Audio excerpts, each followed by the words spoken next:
प्रिय श्रोताओं, ये एपिसोड अपने आप में इस प्रकार का है कि as if I am trying to strike a note of caution, सावधानी बरतने का इशारा देने के लिए इस प्रकार का एपिसोड आज रिकॉर्ड कर रहा हूँ।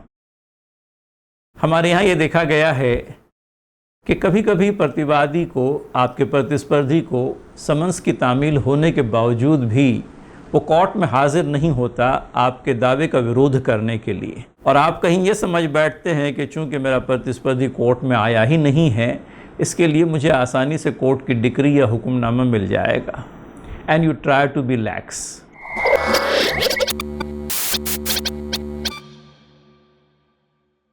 यहीं पर मुझे ये नोट ऑफ कॉशन स्ट्राइक करना है। हमने माना कि डिफेंडेंट की गैर हाज़िरी में आपका सूट एक्स पार्टी चल जाता है, एक तरफ़ा चलता है।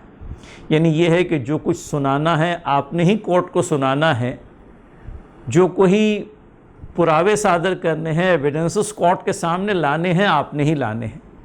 और आपके दावे पर बेस करके और आपने जो कुछ एविडेंस कोर्ट के सामने लाया है उसको बेस करके कोर्ट हुक्मनामा जारी करेगा। अब the note of caution is this, don't take the things for granted. कभी कभी हमारे वकील बंधु भी इस मामले के अंदर में कहीं लापरवाही बरतते हुए दिखाई देते हैं और अपने तौर पर ये समझ बैठते हैं कि now that the matter is going to be decided ex parte and there is nobody to oppose me, I am going to get a decree for sure.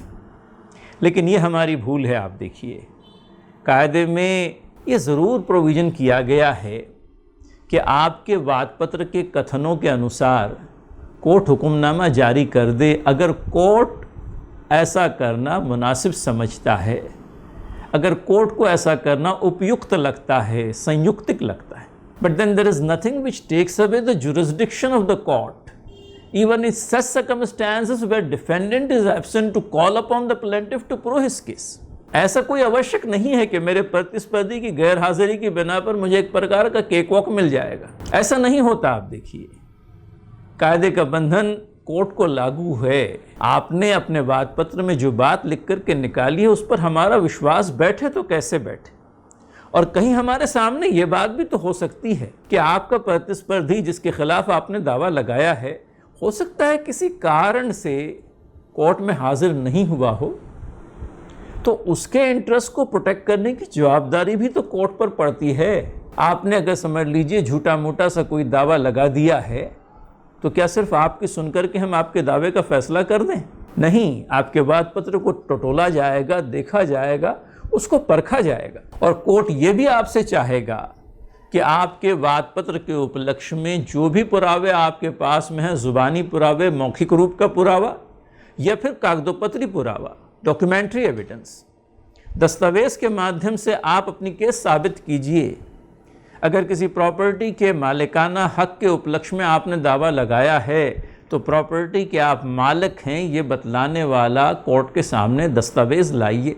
फिर इसी तरह से आप न सिर्फ मालिक हैं बल्कि प्रॉपर्टी की पोजीशन भी आप ही के पास है, ये दर्शाने वाला पुरावा लाने की भी जवाबदारी आपकी है। आपके प्रतिस्पर्धी ने आपकी प्रॉपर्टी के अंदर में अतिक्रमण कर रखा है, यह अतिक्रमण हुआ है या नहीं हुआ है, इस बात का पुरावा लाने की भी जवाबदारी आपकी है। मैं तो समझता हूं कि अगर मैटर कहीं एक्स पार्टे चल जाता है और प्रिसाइडिंग ऑफिसर बहुत ज़्यादा कॉशियस है, सर्कमस्पेक्ट है, थोड़े से अल्फाज को अगर समझ लीजिए ज़्यादा खुल करके कह जाऊं, कुछ सस्पिशियस नेचर का है कि आपकी हर एक बात को जो है जैसी कुछ है वैसी ही वो कबूल नहीं कर रहा, तो ऐसे में तो आपकी जवाबदारी और भी बढ़ जाती है कि अपने क्लाइंट के हित का संरक्षण करने के लिए you should not keep any stone unturned.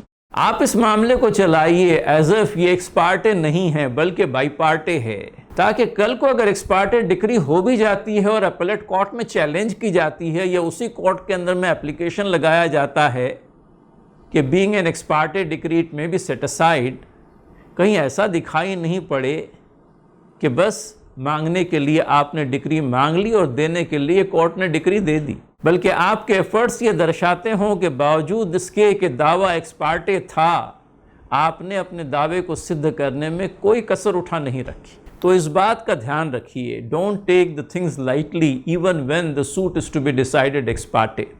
Put in your best foot forward, get all possible evidences which you have. आपके प्लेंटिफ को एग्जामिन कीजिए, अगर ज़रूरत पड़ती है तो किसी विटनेस को भी एग्जामिन कीजिए, ताकि आपकी केस फूल प्रूफ अंदाज में कोर्ट के सामने साबित हो जाए, और तब जाकर के हुक्मनामा बनाइए, क्योंकि कल को अपीलेट कोर्ट में अगर इस हुक्मनामे पर आक्षेप जताया गया, आप कोर्ट से ये कह पाएंगे कि हमने डिक्री कायदे के चलते, एविडेंस कायदे की पूर्तता करते हुए सारे दस्तावेज कोर्ट के सामने रखकर मौखिक और डॉक्यूमेंट्री एविडेंस के आधार पर डिक्री मंगवाई। तो एक्स पार्टे डिक्री को लेकर के हमारे वकील बंधु और हमारी वकील बहनें इस बात का ध्यान रखें, don't take the things for granted, put in your best foot forward, get whatever evidence you want to have before the court, and then be comfortable with an ex parte decree. Thank you for joining tonight, and see you next Sunday.